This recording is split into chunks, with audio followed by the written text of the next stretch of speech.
G? What? Yeah, she do. You better go talk to her. Yeah. Uh-huh. Too fine. Uh-huh.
Ladies and gentlemen, welcome back to the FRZ unit channel, where tonight I am joined by the one and only Quantum Deathcat, back from the dead. How you doing, my man?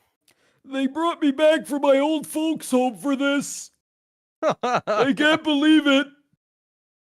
In the rocking chair and I everything. haven't been doing this. Yeah, I lost my mind. I've been doing this. I haven't done this for 3 months, man. Hey, but we're back in the driver's seat, and it's always good to have you back. Yeah. It is round number 5 of ESEA Season 57 Advanced, and I say round number 5. Technically, there was supposed to be a match played yesterday that got canceled due to the CS update. So this is round 5, and that match will be rescheduled to, I believe, next Monday night. UDC, it's FaZe taking on MERC. We have one of our good friends in Why Not covering for the MERC side, and we're heading to Dust 2, and you haven't caught a lot of FRZ recently, but they've been really into form, and I'm really liking their odds, especially going into a map that says 50-50 as Dust 2. Dust 2, baby. This is where you go to fight like gladiators, right? This is like the Roman Colosseum of Counter-Strike, and X-Speedy opens things up with a double right down into the lower pods, trying to push through the double doors, not realizing that Brox is right there, up until he gets shot right through. Suddenly, man advantage hugely here for MERC.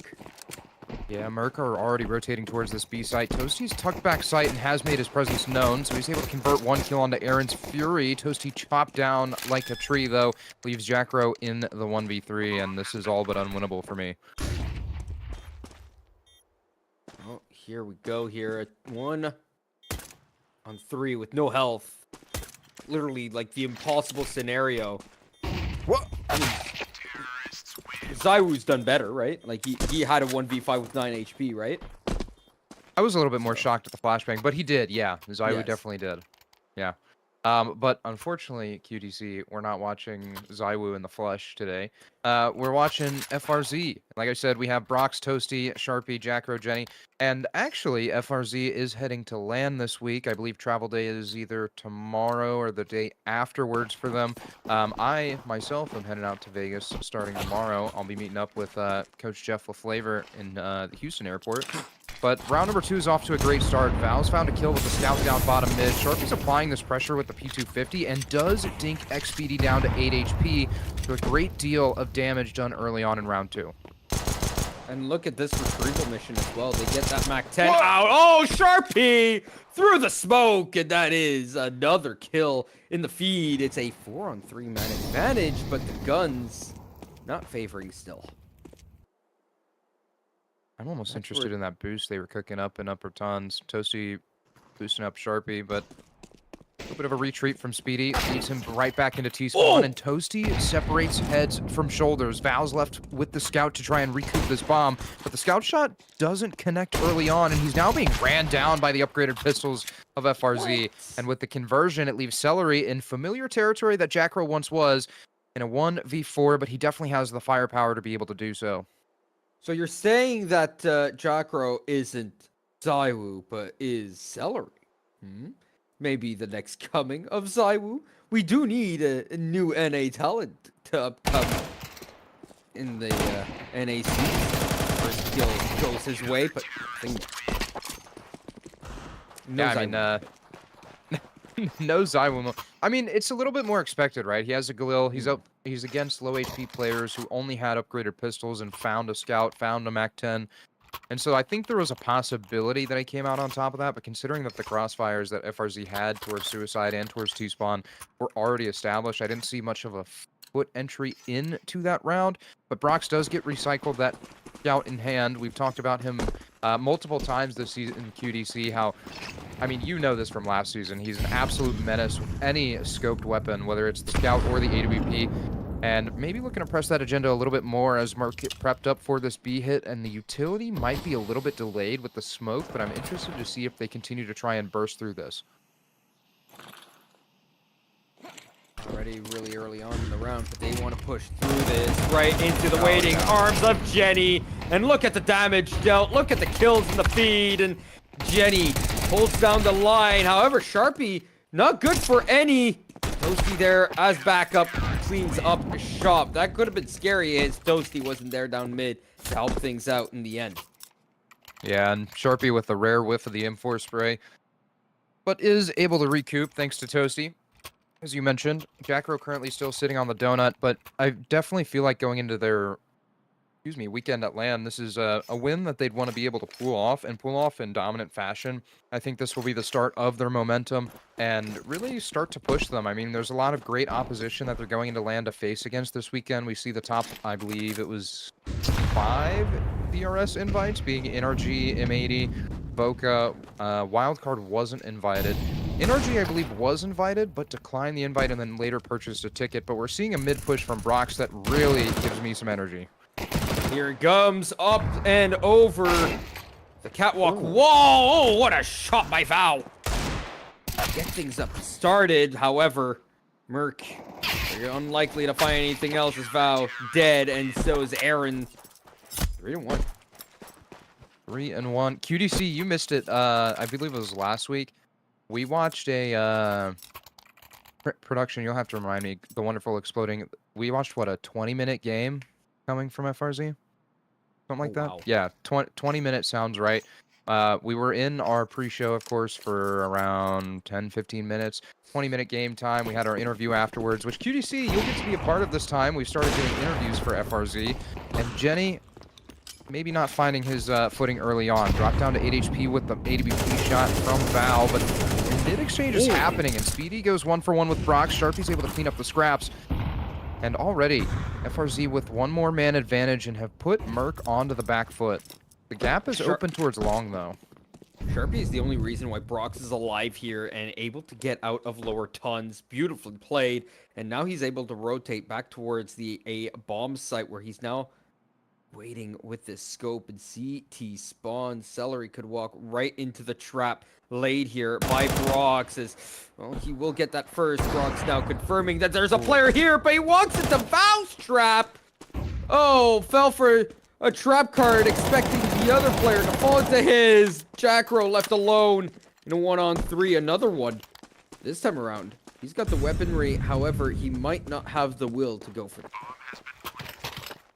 It might not have the will, but if there is a will, there is a way, and Jacko's trying to make himself have a little bit of that. Flashbang over the corner of long will push the AWP of Val back, but waiting on the angle, he will be able to collect the final dot and put MERC on to 2. However, let's talk about that man advantage that was clearly toppled on its head. I mean, the isolated duels that happened, it felt like the player towards Catwalk for FRZ was caught off guard from the long push, and then Brock's just kind of walking right into the scope, which feels a little bit awkward. But considering that there was no information from, I believe, I want to say it was Toasty rotating back from Catwalk towards the site, it makes it a little bit of a precarious position to be in. The fact that they just walked up long dry, though, right? No flashes whatsoever. No announcement that they were there in any sense of the way. And suddenly, there's one kill, and you, okay, maybe it's a lurk, right? And then as you look into it, as Brox does, suddenly Val comes in with the op, and I didn't even notice he was there. I'm looking at the mini-map. I can see where everyone is. I didn't know Val was there. I mean, fair enough. Fair enough. We have all the information, and FRZ still have to go hunting for it. Pop flashes out towards long. Brox will be posted on the angle, but pop flashes will allow him to go for the re-peek. But, oh, a beautiful shot from Brox as he gets ran down from Jock. But Jackro says, my J is bigger than yours, and shuts it all down. Man advantage once more for FRZ, but will MERC be able to slow their roll and actually find this man advantage taken right back? And that's exactly what we saw in that last round. You talked about it. The mid lurk plus the no utility out towards long. But as this mid smoke dissipates, it creates a wide open angle for Val to hold with that AWP. Aaron's Fury is already on the charge towards Cat, but the counter push is happening. Oh, it's a nice flash, but he spots nothing, and the lack of information kind of not helping his case. But Toasty shoots right where the player is. Aaron's Fury will respond through that smoke and pay for every trying.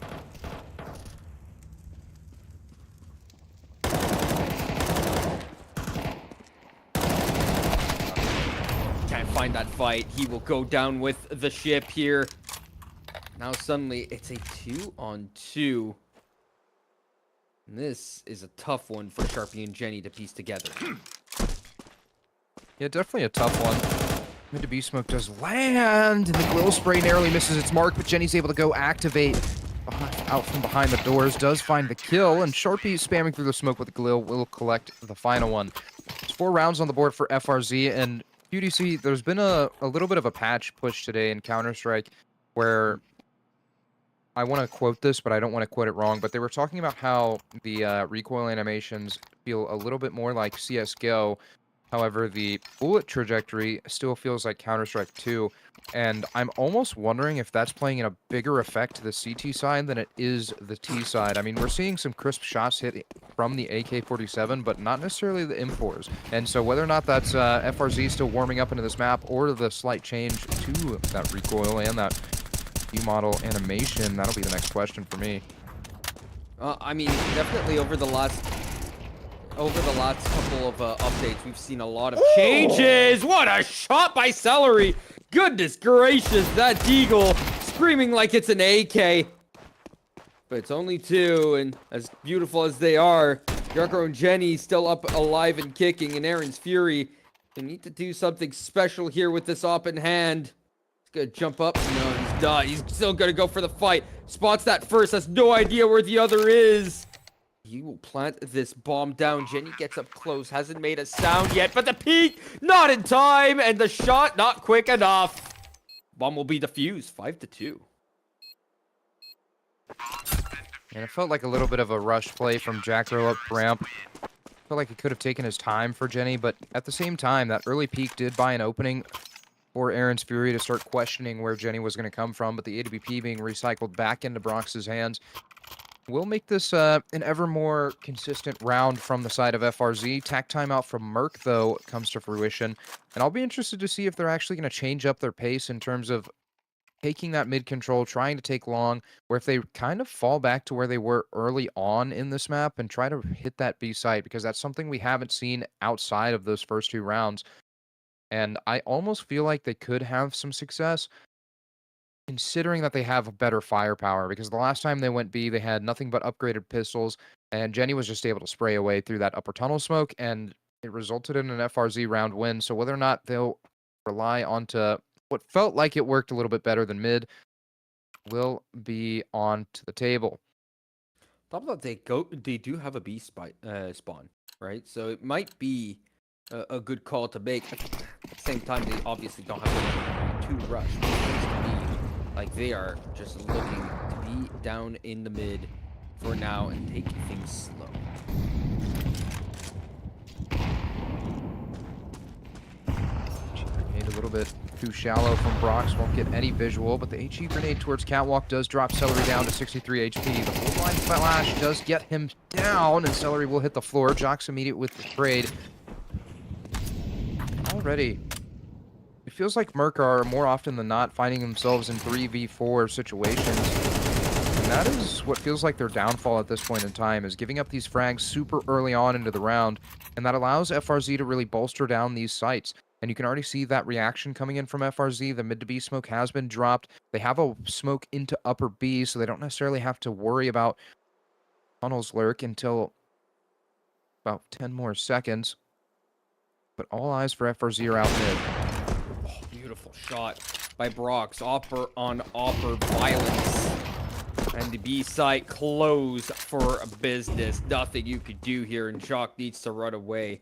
You're talking about the early fights, and yeah, they've been going for fights in the minute 30 range, right? Minute 40 range even sometimes. I know Dust 2, you can go for really quick fights, but still, it is crazy to be pushing that quickly, especially with such good weaponry and so much utility, right? It almost feels futile to have that much utility.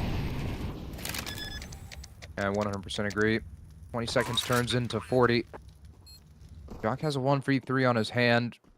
2 FRZ members already on the approach. Jackro's posted out towards long. The flashbang will allow him to make an exit, but will you expect this play from Catwalk? And Jock, I felt like, could have pulled held that trigger a little bit longer, but does not decide to do so. FRZ will find a 6th on to the scoreboard.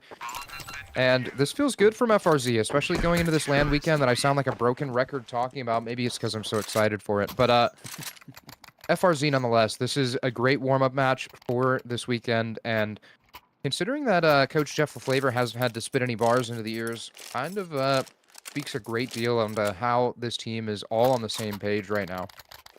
Listen, we both have LANs upcoming this weekend, and I'm super excited personally. Now mine's a lot smaller. Let's be real here, right? The price pool is $100. It's not that big of a LAN, but it's still fun to be around, right? And fun to meet people from your local area, let's say. Oh yeah. I don't know, make friends with people that you could play well, not me, right? Because I'm kind of bad at the game. Right? I'm not like Mr. Henry Bat, who's 25K in fucking Premier, you know? I mean, take Premier rating for what you will. I think Face It is the more accurate number. He's about to hit Face It level 10. I'm not getting anywhere near that. Meanwhile, I'm Face It level 1. Take that as you will. Brox with a great op shot. Jackro able to rebound some of this contact, and Jackro and Brox go 2 for 2. Once more, MERC's attempt at aggression out towards an extremity is shut down. Aaron's Fury is left on the lurk and does connect a kill onto Toasty, but the route to success feels a lot longer than it originally was, and so Aaron's Fury all have to do is try and look for these isolated duels, but Sharpie shuts it down. It's a 7th round on the board for FRZ, have guaranteed themselves at least a 2-round lead going into the second half. But if the momentum's feeling like this, QDC, I feel like that disparity is going to be a little bit bigger. Yeah, I mean, I've seen a couple of games today already, right? I was following AAB Esports, and they got themselves a huge lead really early on, an 8-2 lead. And sadly, they then lost 8 in a row to then go down 10-8. So we could... Don't count your chickens before they hatch. This is still a game nonetheless. We play these games because we don't know who the winner will be, even if we have an idea that, hey, this team's the favorite. Nothing's set in stone until one team hits 13. Yeah, I feel like this is where MERC might actually kind of fall into desperation in terms of their plays. We're seeing that a little bit on this upgraded pistol round, but Jenny, with the wrangling of that AK spray, is able to find 2. Once more, Brox and Jenny have a solid B defense against the upgraded pistols. And this next round will be really telling for me in terms of the rest of this T side, which there's only around 2 rounds left, right? But nonetheless, MERC, like I said, can't necessarily fall into disparity and try to look for these all-out aggressive plays because FRZ clearly have the protocols and have the aim warming up into this to be able to come out on top of this matchup. And I think MERC just have to kind of spread their forces a little bit more and try to find more of these isolated duels, which they once were early on in this half, but have kind of been lackluster at as time has gone on. Yeah, not only are, well, the isolated duels were going their way at first, right? But not so much in the last, I want to say, 5 rounds-ish, as Brox has really pushed up Catwalk. Oh, what a push from him, and the entirety of FRZ unit are playing with house money at this point. They have nothing to lose. They are just going at it as if they are pugging. They're feeling it in their bones, in their muscles. My goodness, where aren't they feeling it? I'm not sure. It's a good question. You sure had a place in mind. Nah, I definitely didn't. Nah, I didn't. I definitely didn't have a place in mind, QC. I don't know what you're talking about, man. Round 12 underway nonetheless. FRZ staring down the barrel of a double digits halftime. Jenny's getting aggressive on this extremity, and look at the default coming out from MERC. I feel like this is exactly what they needed to do a little bit earlier, but it's just a matter of that mid-smoke kind of fading, and MERC really kind of feel forced into either catwalk or out towards B, as especially when these counter smokes are deployed, gives them a little bit less options to work with. Sharpie's on the re-aggress to try and cross back towards CT, and this is a great angle for him to be playing. The mid to B smoke does hit, flashbang through the doors, and Sharpie is put under a lot of pressure, so he's going to bolster himself down into this B site. Look at this here. It's a whole different play from the side of MERC. Finally, they are lurking all around the map, taking their time with it, using their utility, and they've used a lot of it already. They're only got 5 pieces left with 47 seconds left as Toasty's just waiting for Celery to post up his head to fry him up. Good meal, boy, but so far, can't find the stock. I prefer my celery raw, I'm not going to lie to you. Brox, however, definitely likes his enshrouded in smoke. Speedy just waiting for the fate of this smoke, but Toasty now going to be the one to really be put under duress. Toasty does find 2, but Brox is now put in that same position. The pincers are slowly closing as Xpeedy has walked through that long doors position and will backstab Brox. Sharpie's left in the 1v3 and can't do a damn thing either because Val was ready for the jump up, spotted his head. And FRZ find themselves with a 9-3 first half. But QDC, in the game that shall not be named, 9-3 curse is a real thing. Kind of is, kind of isn't. Depends who you ask, right? If you believe in the 9-3 curse, it will happen. Because then you just like in Counter-Strike Go, right? 11-4 was the curse. And, well, some teams believed in it. And for some reason, the teams that did believe it were the ones losing those more often than not. It's a confidence thing. And honestly, just like any other sport, right? You need to be in the right mindset. And if you have anything negative up in there, any bugs, they will leech onto every thought you have and turn them black. Bugs that I have aren't up in the brain. I think they're under my skin, but Sharpie trying to get Sharp and dissect this A site, but he's really drawn all of the rotations from MERC. The utility is on point. XPD and Celery find 2 kills, but the B site is free of charge. Toasty has a lurk back down towards lower tunnels, but Brox and Jackro now have the hard task ahead of them, and that's to really delay until Toasty is able to activate, and Brox has started this off on the right foot. Oh my goodness, this is the B bomb site of Dust 2. It might have been man advantage for MERC here, but it is the B bomb site. It's the hardest bomb site to retake. And still, with 20 seconds left, it's now a one-on-one. Aaron's Fury up against Jackro. Both these players need this one-on-one, and it's gonna go the way of Jackro. There you go. And he might not have a Zywoo moment, but god damn it, he's gonna have a clip on Twitter after teabagging his opponent.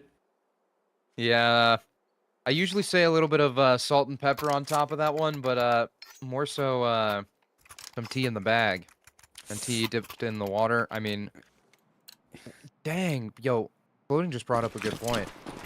It's not the tea in the bag that's getting dumped in the water. It's Jackro's dumpy being dumped in the water. Is the tea bag tied somewhere, perhaps, to be dipped down? Yeah, that's what I thought. Your face tells it all. I can't see your face, but your camera sure can. God, yeah, I definitely like didn't that. have hilarious. Celery's lurk gets shut down. Aaron's Fury gonna try and collect the rebound, and it is successful with the UMP. This MP9 that XPD has way out towards long feels very ineffective, especially when FRZ are on the approach. But if XPD is able to get the jump on these 2 players, then it's fruitful, and he is able to find one. Toasty's immediate with the trade. And considering Toasty had the AK-47, that feels like the better trade to make. But Toasty now has to try and hold the line, but he is spotted on the other side of that smoke. Jenny makes that MAC-10 sing its beautiful song, but Jock is now on the approach. And actually, never mind, Toasty didn't get spotted at all. So even if Jenny goes down, and when he does, Toasty was completely unknown towards ramp. It's an 11th round for FRZ. QDC, we're, never mind, I'm not going to say anything. I don't want to jinx it. I'm not going to say anything. The fat lady has not sung yet. Has not. She's right in front of me, but she has not sung yet. Does she smell?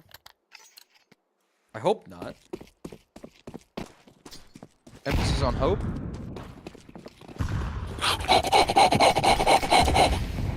No, she smells alright. You know what also smells alright? 2D kills MERC. from Cellar. Yeah, MERC getting themselves back into this one because they don't want to lose just yet. They've got nothing but deagles to work with. But all these guns are now on the floor, and they haven't picked them up just yet. It's a beautiful flash to get out of these long doors for Jenny, but doesn't use the opportunity just yet. And Toasty and Jenny working together to reduce what was once a man advantage to nothingness. And Aaron's Fury looking the wrong way. He's now going to be giving away the information, the name of the game. They know where he is. They have every single piece of information to put this puzzle together. And Aaron's Fury has nothing. The guns at his feet to try to pick up and finish off the job. And as he goes towards Carr with this MP7 in hand, he will get dumpstered down. And now FRZ unit up quadruple on MERC.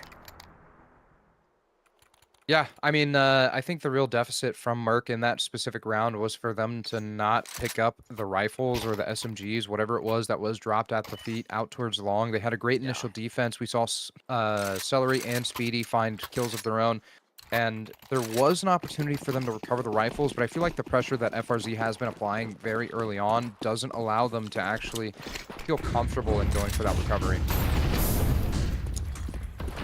Here comes the speed. Oh, look at the absolute confidence from the T side. It's a 1-for-2 trade. And it's not even 20 seconds in the round.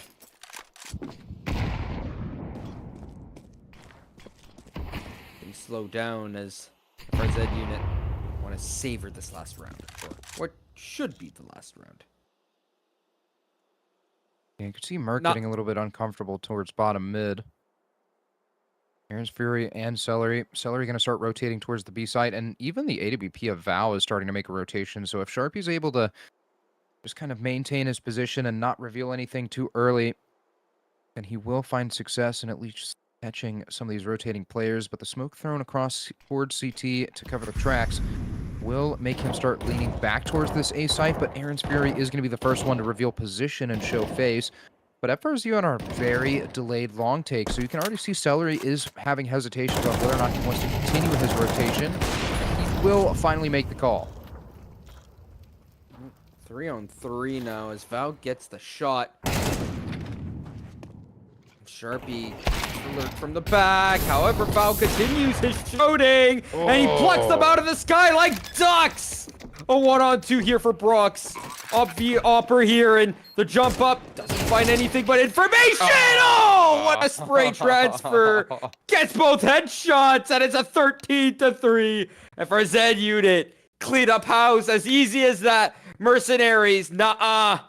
They were just children in a playhouse.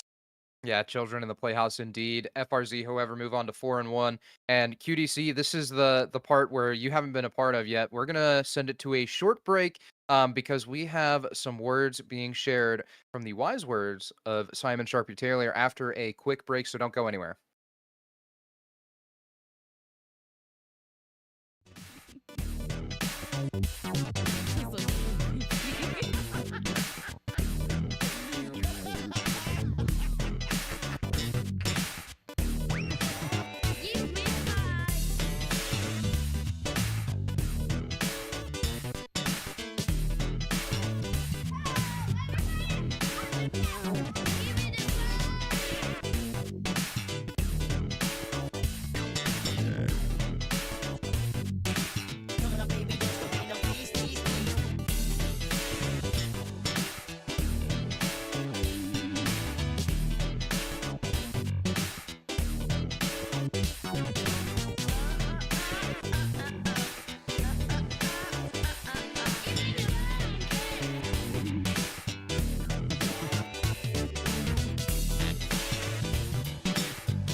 Ladies and gentlemen, welcome back. Sharpie doesn't have his camera, but nonetheless, we did say we would get some words from him. So, Sharpie, first off, I want to ask, how does that win feel going into Frag Vegas this weekend? I mean, it's definitely a quick win, but at that, we talked about during the cast how y'all do have Frag Vegas coming up this weekend, and this is kind of the right foot that you want to start off. So, how does that feel? Well, it feels good. Feels great. I was gonna say at like the end of that game, looking at the scorecard, just seeing 3 teammates with above 100R in a league match. It seems nice. The ego boost is there, I guess. But what I'm really saying is that we've been practicing quite hard. Even our last lands, we've all been looking towards this one, looking at like it's a little bit bigger, a little bit more important. Been preparing for this, so we've gone over some mental gripes we've had. The normal team stuff. And it's led us here, and I think we were doing pretty well with where we're at. And I can say I think we're all happy with it. if you ask James, that little guy, he might say otherwise, but yeah, I think we're all happy with where we're at. So it felt great. Yeah, for sure. And with Frag Vegas incoming, what are your expectations coming into it, right? What placement would you be happy with if you were to go out at a certain position, let's say, in Vegas? Well, I think that can say for like anybody that's going to compete at any tournament, I would say would be You're going to win. Right? Yeah, exactly. Like if you're not going there with the intent to win, you're not doing it right. However, realistically, we did get our VRS rank, the core at least at our last at Syracuse, which was real nice. So hopefully with, adding some games with Jenny could add him for sure. I don't know if it will add Brock, but nonetheless, I want to, stat wise and stuff. I'm not too worried about. I'm more worried about the team coming together, align all on like HLTV, like getting Jenny more matches for him to become a player. And then, same for Brock. He's got a few more than Jenny though. So, 5 maps, that way Brock's can be up there. Yeah, exactly. So 5 VRS maps and you'd be happy. I would be ecstatic. For sure. I'm not the big knowing of the ranking guys. Like I don't even know how many teams are attending, to be honest with you. I'm the wrong guy. I'm sorry. There's nothing wrong with that. And if I do remember correctly as well, this is going to be you guys. This doesn't count as a question, QDC. I'm just throwing this out there. Is this is you guys' first LAN as all 5, including Jeff as coach, right? That would be correct. Yeah. And so so hopefully some good chemistry comes in. Sharpie, what we were talking about a little bit before we went hot is there was a little bit of a patch that came through today where they claimed to have made the spray feel a little bit more like CSGO, but kept the bullet trajectory like CS2. I kind of drew my deductions to that in the first half, where it felt like some of your rifle sprays across the board from everyone on the team weren't necessarily hitting. Was that kind of impactful towards that, or was that more so y'all just warming up into the map? I'm not entirely sure. I feel like, I think there's definitely a little bit of a placebo effect going on. I could be wrong. However, my boy James Jackro, he be hitting some shots that he normally don't be hitting, and he's be saying that it's just the update. So I don't know. I mean, if he's saying it, then I kind of trust him. So I don't know. It's on the edge for me. However, for me personally, I don't feel much of a difference at all. Although I haven't changed how I play. I feel like personally how I play throughout the time has really changed. Like throughout like the end of Go to like the beginning of CS2 to even like now, I don't feel like, I don't know, the play style I want has really changed. How I play. Yeah, I mean, so I guess you could say you're just kind of along for the ride for it, huh? Yeah, exactly. I think that for James, it definitely has affected him a little bit because he's never was much of a sprayer, and and now he's saying it feels good. Oh, okay, buddy. Okay. Yeah. So, yeah. So you're saying he hit some shots and he was still negative. God damn. Oh, well I don't know. 13-3 game on top of that. Look. Someone has to do the farming. Someone's got to kick their feet up, drink the Diet Coke, and say, "Hey guys, get the job done." And that means he's calling. He is calling. He called some mighty good plays there. I just felt like he needed to catch a stray real quick. I'm all for it. I love the banter. Speaking of which, a lot of people are bantering about.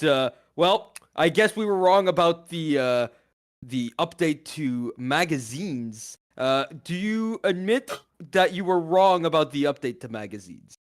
Are you just asking me that because of that one round where I spanned my entire mag and mid?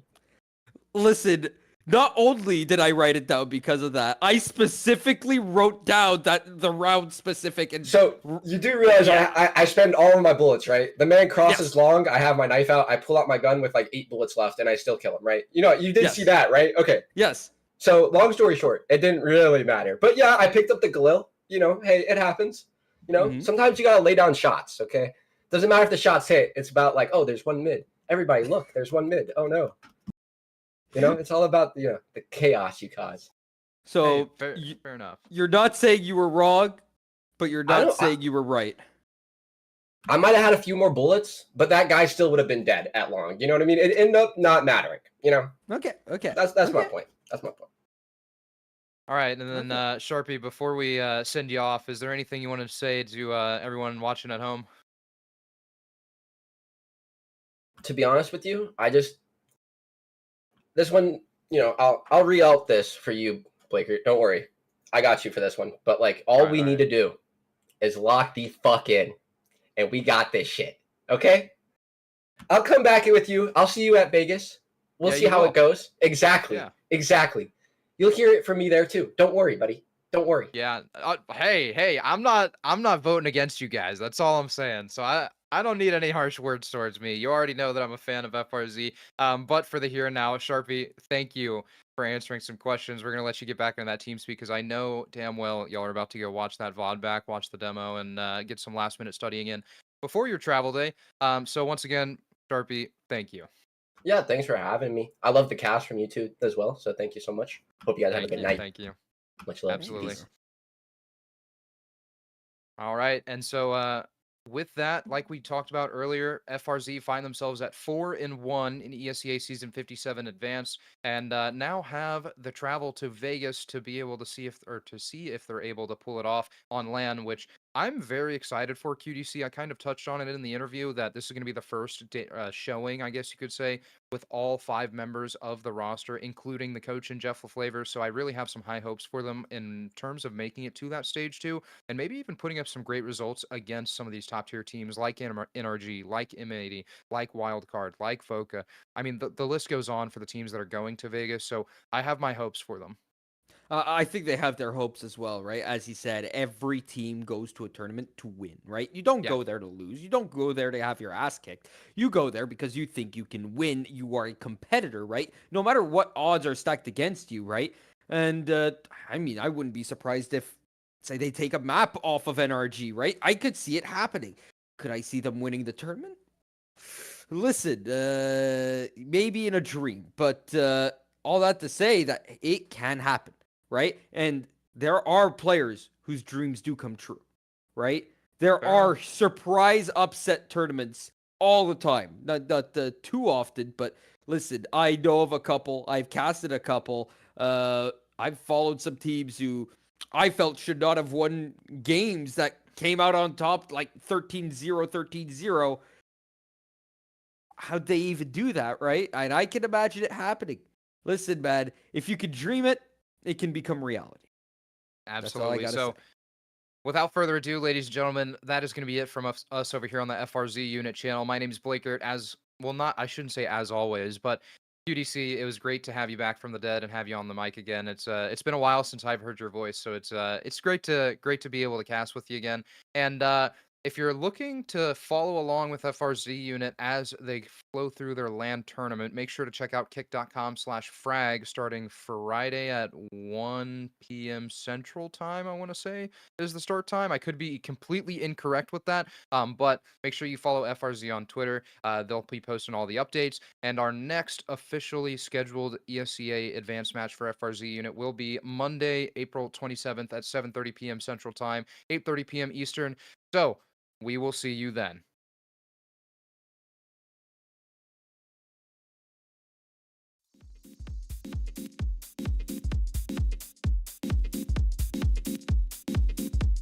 Yo!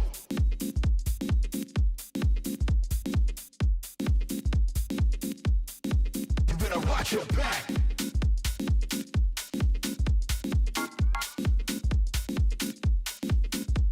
Yo!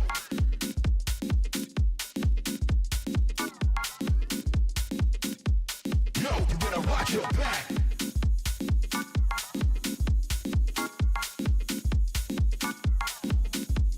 Yo.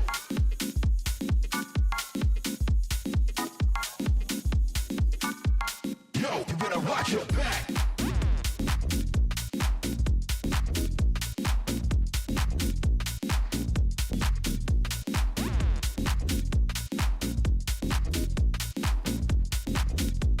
Yo, you better watch your back.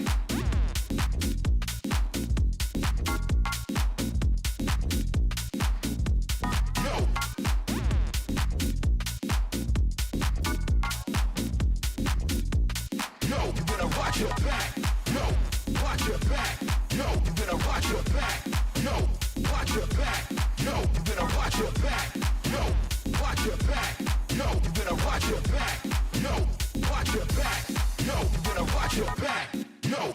watch your back.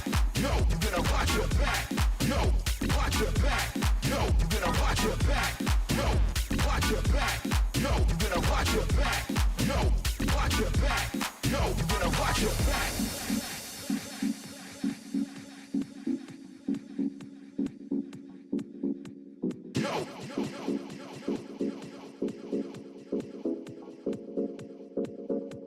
Yo, you better watch your back.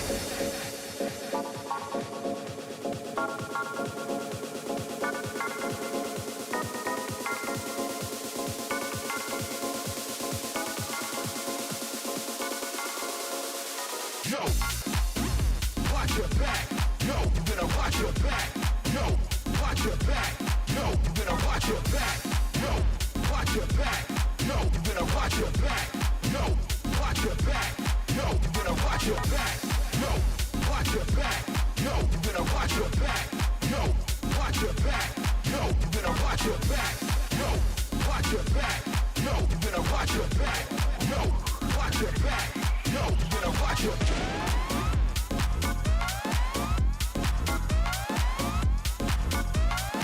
You better watch your back.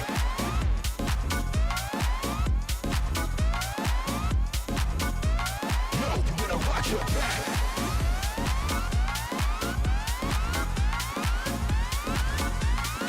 You better watch your back.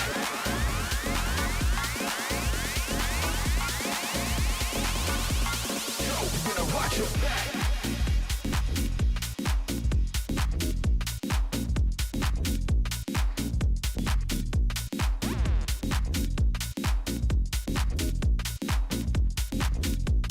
Yo, you better watch your back.